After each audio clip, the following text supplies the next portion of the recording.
नमस्कार शेतकरी मित्रांनो, शेतकऱ्यांची कर्जमाफी कधी होणार? शेतकऱ्यांसाठी कर्जमाफी आता जिव्हाळ्याचा प्रश्न बनलेला आहे आणि आता शेतकऱ्यांमध्ये याबाबत हळूहळू विचारणा करत आहे शेतकरी.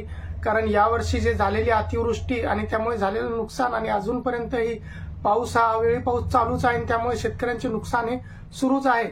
सरकारने यासाठी ज्या घोषणा केल्या होत्या, टीव्हीवरती बसून ज्या घोषणा करण्यात आल्या, 18,500 रुपये हेक्टरी कोरडवाहूला मदत, त्यानंतर 10,000 रुपये रब्बीच्या बी भरण्यासाठी मदत आणि 17,000 रुपये हेक्टरी विमा, या सर्व घोषणा करून असं भासवण्यात आलं की सरकार शेतकऱ्यांच्या पाठीशी आहे, सरकार शेतकऱ्यांना उभं करत आहे किंवा मदत करणार आहे. परंतु प्रत्यक्षात जेव्हा GR आला, त्या GR मध्ये फक्त 8,500 रुपये हेक्टरी प्रमाणे शेतकऱ्यांना मदत देण्यात आली. त्यातही निकष पंचनामे लावण्यात आले, सरसकटची घोषणा करण्यात आली आणि त्यामध्ये आणेवारीचे निकष हे ते लावून फक्त शेतकऱ्यांच्या खात्यामध्ये पडले काय तर 6,000, 5,000, 7,200, 8,000 अशा रकमा शेतकऱ्यांना जमा झाल्या.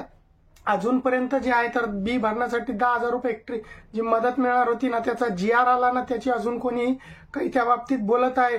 आणि जो महत्वाचा मुद्दा आता शेतकऱ्यांनी लावून धरत आहे, ज्यासाठी आजपासून महाएल्गार मोर्चा देखील निघणार आहे नागपूरमध्ये, तो म्हणजे शेतकरी कर्जमाफीचा. आणि आता हळूहळू शेतकऱ्यांमध्ये देखील याबाबत जे आहे ते उद्रेक होत आहे.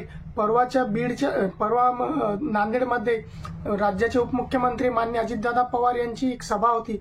त्या सभेमध्ये त्यांच्याच एका कार्यकर्त्यांनी त्यांना त्या सभेमध्ये प्रश्न विचारला की दादा, शेतकऱ्यांची कर्जमाफी कधी होणार आहे?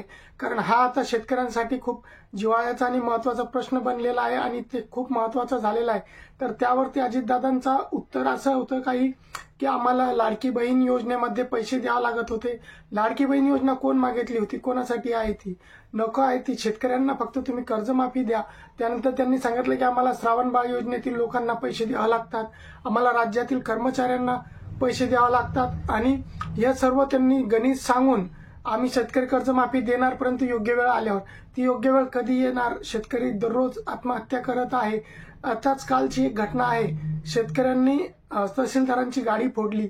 कारण शेतकऱ्यांमध्ये आता उद्रेक आहे आणि हा पहिल्यांदा असं घडलं की सत्ताधारी स्वतःच्याच पक्षाच्या एखाद्या कार्यकर्त्यांनी आपल्या नेत्याला प्रश्न विचारला की कर्जमाफी कधी होणार. कारण आता कार्यकर्त्यामधला देखील जो शेतकरी आहे तो जागा होत आहे, त्यांना पण जाणीव होत आहे की आपण पहिले शेतकरी आहोत, नंतर कार्यकर्ते आहोत. कारण कर्जमाफीचा प्रश्न आता खूप महत्वाचा झालेला आहे आणि सरकारने जर यावरती गांभीर्याने हा प्रश्न हाताळला नाही किंवा विचार केला नाही तर याचा काय उद्रेक होईल, याला नंतर सरकारला हाताळणे किंवा शेतकऱ्यांना जबाब देणे हे अवघड होईल. त्यासाठी शेतकऱ्यांचं जे हा महत्वाचा जिव्हाळ्याचा प्रश्न आहे कर्जमाफीचा, आणि कर्जमाफी झालीच पाहिजे कारण ती आता काळाची गरज झालेली आहे. शेतकऱ्यांना जे काही माल झालेला आहे त्याला भाव नाही आहे.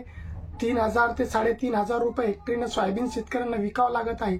तर सरकारला एवढीच विनंती आहे की लवकरात लवकर यावरती तुम्ही मार्ग काढावा आणि जे शेतकऱ्यांचा तुम्ही विचार करत आहे, अभ्यास करत आहे किंवा योग्य वेळेची वाट पाहत आहे, तर ते सर्व तुम्हाला हात जोडून विनंती आहे.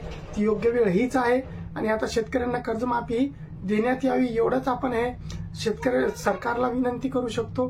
आणि आता बघूया आजच्या मोर्चानंतर सरकारला जाग येते किंवा नाही येते, काय सरकार निर्णय घेणार यावरती आपण वेळोवेळी जो काही अपडेट येणार तो आपल्या चॅनलवरती घेत राहणार. चॅनलवरती जर तुम्ही नवीन असाल तर चॅनलला सबस्क्राईब नक्कीच करा, व्हिडिओला जास्तीत जास्त शेतकऱ्यांपर्यंत शेअर करा. जय हिंद, जय महाराष्ट्र.